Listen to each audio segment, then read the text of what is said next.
Hello प्यारे बच्चों, राधे राधे। कैसे हैं आप सभी? मैं राकेश स्वागत करता हूं आपके अपने यूट्यूब चैनल पर। बच्चों, प्रीवियस क्लास में आपने देखा था एप्लीकेशन ऑफ प्रेजेंट इंडेफिनिट, कि ये जो प्रेजेंट इंडेफिनिट होता है जिसको हम लोगों ने सीखा था, इसके एप्लीकेशन की क्या बातें हैं आपने उसको देखा था। आज की हम बात करने वाले हैं, इस एप्लीकेशन में एक फैक्टर आता है जिसे कहते हैं बच्चे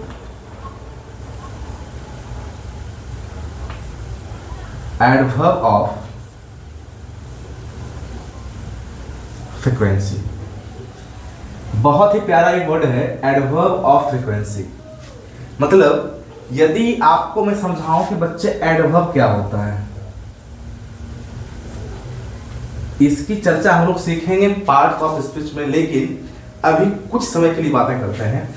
एडवर्ब जो होता है बच्चे, आप देखेंगे ये बना है आपका एड प्लस वर्ब से मिलकर। इसका क्या अर्थ हुआ कि जो वर्ब में कुछ ना कुछ ऐड करे वही क्या है, एडवर्ब है।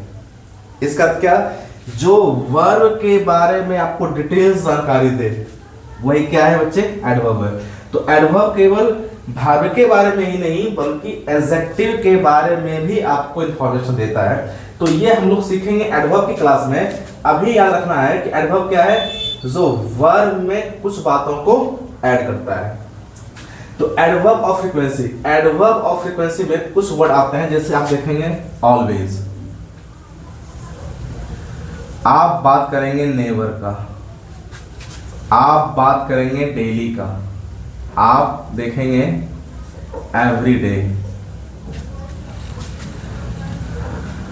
आप देखेंगे रेयरली, आप देखेंगे सेल्डम, आप इसमें बेयरली। इस प्रकार के कुछ ऐसे वर्ड हैं बच्चे जो क्या है, एडवर्ब ऑफ फ्रीक्वेंसी। और ऐसे सभी सेंटेंस माय डियर जिसमें आप एडवर्ब ऑफ फ्रीक्वेंसी का यूज देखते हैं, ऐसे सभी सेंटेंस में क्या करते हैं, आप ऐसे सेंटेंस में डियर यूज करते हैं प्रेजेंट इंडेफिनिट का। जैसे मैं दिखाता हूं आपको,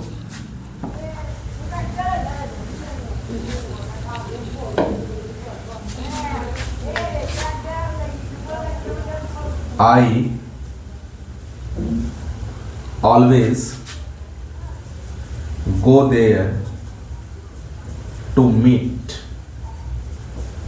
माई फ्रेंड। यहां आप देखेंगे बच्चे एक प्यारा सा सेंटेंस लिखा हुआ है, I always go there to meet my friend.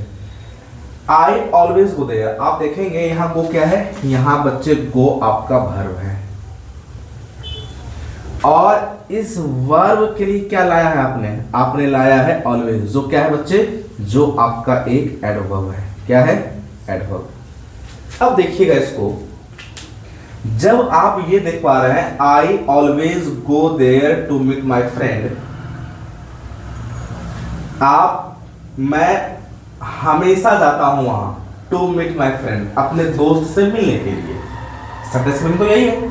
चलिए, तो आप जब हमेशा जाते हैं तो आपने क्या यूज किया है, ऑलवेज का। अब यदि आपने ऑलवेज का यूज किया है तो आपने यूज क्या किया है, फर्स्ट फॉर्म का। यदि आपने यहां इसको ऐसे लिख दिया, I am always going there to meet my friend. समझिएगा, I am always going there to meet my friend. आपने क्या लगाया है, आपने लगाया है ऑलवेज एडवर्ब, और ये क्या है, एडवर्ब ऑफ फ्रीक्वेंसी है। और यदि ये एडवर्ब ऑफ फ्रीक्वेंसी है तो क्या सर यहां आपका ये जो आपने यूज किया है कॉन्टिन्यूअस प्रोसेस अप्लाई होगा, नहीं होगा। तो इसका सही क्या होगा, I always go there to meet my friend. मुझे ये बताने की जरूरत नहीं है माय डियर कि यहां गो क्यों लगा, यहां गोज क्यों नहीं लगा है, क्योंकि हमने इसकी चर्चा पहले ही कर ली है। अब हम बात करते हैं इसके आगे, एक सेंटेंस और लेते हैं।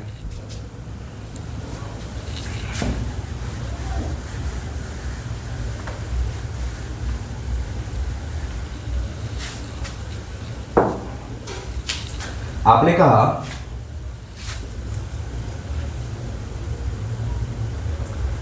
इसमें यूज करते हैं नेवर का, ही नेवर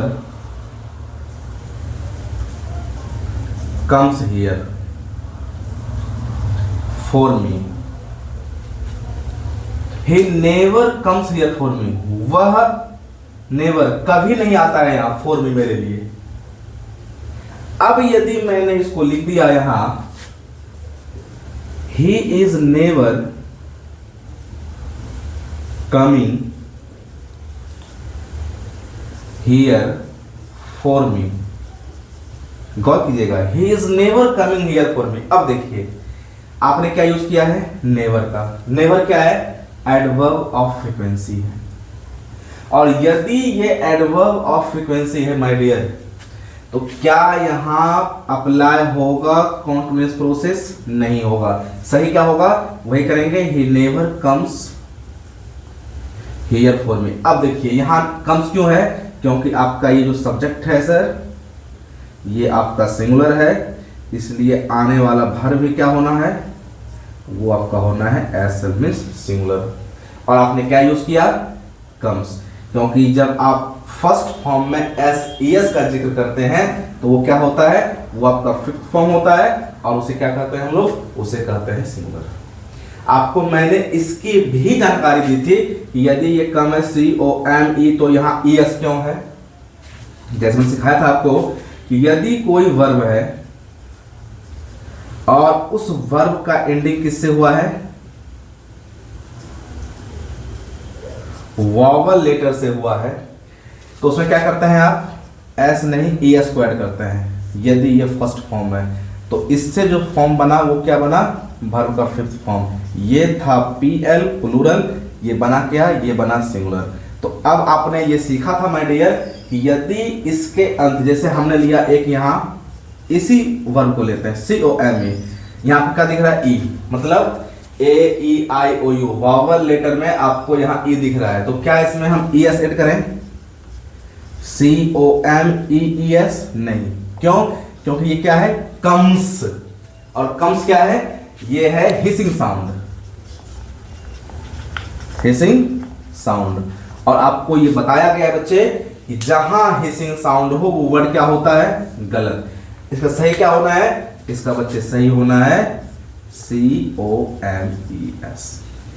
ये मैंने पहले भी आपके साथ चर्चा किया है। तो ये क्या था कि बच्चे यदि आपको कहीं भी किसी भी सेंटेंस में एडवर्ब ऑफ फ्रीक्वेंसी दिख जाए तो उसको आप डिनोट किससे करेंगे, प्रेजेंट इंडेफिनिट से, क्योंकि वो सेंटेंस जो लिखा जाएगा माय डियर वो प्रेजेंट इंडेफिनिट में ही लिखा जाएगा। ये आपका एप्लीकेशन है एडवर्ब ऑफ फ्रीक्वेंसी जो प्रेजेंट इंडेफिनिट का है। अब हम लोग नेक्स्ट बातें करते हैं।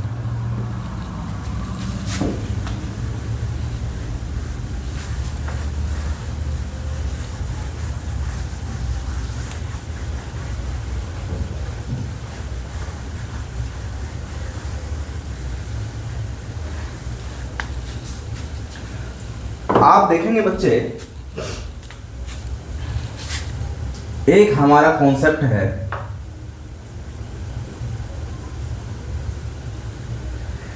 कि कुछ ऐसे वर्ब होते हैं,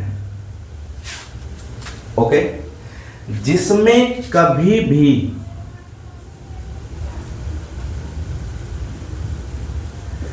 कॉन्टिन्यूअस प्रोसेस संभव होता ही नहीं है।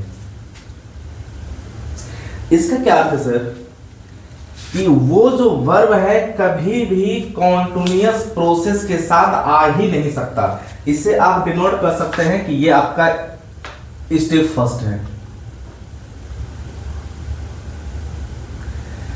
स्टेप फर्स्ट है, इसमें आप देखेंगे कि बच्चे कुछ ऐसे वर्ब होते हैं उसमें कॉन्टिन्यूअस प्रोसेस जो है वो नॉट पॉसिबल है, नॉट पॉसिबल। उसमें कभी भी आप कॉन्टिन्यूअस प्रोसेस को लगा ही नहीं सकते। जैसे मैंने यहां एक वर्ड लिखा, वर्ड मीन्स एक वर्ब लिखा एग्जांपल में, वो है लव। बहुत ही प्यारा सा ये वर्ड है लव, क्या आप इस वर्ब को दिखा सकते हैं कि ये जो लव है, मान लिया जाए हमने यहां लिखा, वो कंटिन्यूअस प्रोसेस में आ सकता है? दिखाते हैं आपको। यदि आपने कहा I am loving my friend, क्या ऐसी पॉसिबिलिटी है डियर कि ये जो I am loving my friend है, आप इसमें ये दिखा पाए कि मैं अपने फ्रेंड को लव कर रहा हूं? क्योंकि ये एक ऐसा वर्ब है जिसमें कभी कॉन्टिन्यूअस प्रोसेस लग ही नहीं सकता।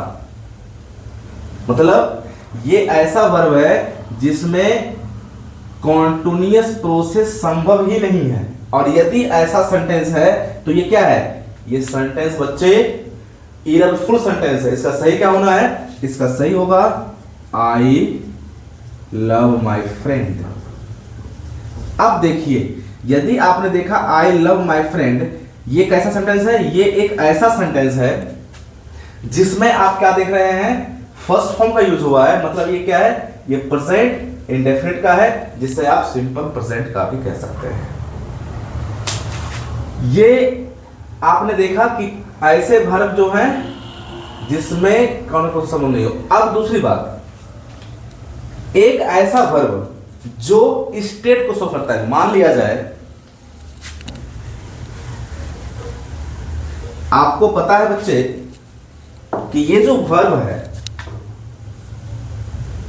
इसको आप सीखेंगे आगे चलकर, ये एक्शन होता है बच्चे, बीइंग भी है, हैपनिंग भी है, पोसेशन भी है, स्टेट भी है, वर्ब, ये सारे हो सकते हैं। मैं इसकी चर्चा पार्ट्स ऑफ स्पीच के वर्ब की क्लास में करूंगा, लेकिन अभी देखिए आप, ये जो वर्ब है इसका सिंपल सा डेफिनेशन है कि ये एक्शन भी करेगा रिप्रेजेंट, बीइंग को भी, हैपनिंग को भी, पोसेशन को भी और स्टेट को भी। तो अब हम एक स्टेप 2 में लेते हैं बच्चे ऐसे वर्ब को जो स्टेट को शो करता है। अब मान लिया जाए स्टेट अवस्था को शो करने वाला एक वर्ब हमने लिया नो। नो मीन्स जानना। अब मैंने लिखा example, you are knowing me, आप मुझे जान रहे हैं। You are knowing me. क्या ये नो जो है जानने का काम कंटिन्यू हो सकता है क्या? अभी जान रहे, अभी भी जान रहे, अभी भी जान रहे, नहीं हो सकता, क्योंकि ये क्या है? ये ऐसा वर्ब है जो स्टेट को शो करता है, इसलिए ये क्या हो जाएगा? ये हो जाएगा गलत। अब इसका सही क्या होगा? इसका सही हम करेंगे इसको, तो यू नो मी। ये क्या हुआ? यू नो मी, आप मुझे जानते हैं या आप मुझे जान रहे हैं। Let me explain. यदि कोई ऐसे सेंटेंस आपको हिंदी में दिखते हैं, आप मुझे जान रहे हैं, तो वहां ये नहीं लगाना है यू आर नोइंग मी, वो कैसे होना है? यू नो मी, आप मुझे जानते हैं या आप मुझे जान रहे हैं। वो बातें क्या होगी? वो बातें होगी सिंपल। बच्चे नेक्स्ट क्लास में हम लोग इसके आगे देखेंगे कि इसके कौन से और स्टेप्स आते हैं, कॉन्सेप्ट आते हैं, जहां हम प्रेजेंट इंडेफिनिट का ही यूज करते हैं। इसके अलावा हम वहां किसी और टेंस के फॉर्म्स का यूज नहीं कर सकते। तो बच्चे मिलते हैं हम लोग अगले वीडियो में, तब तक के लिए राधे राधे।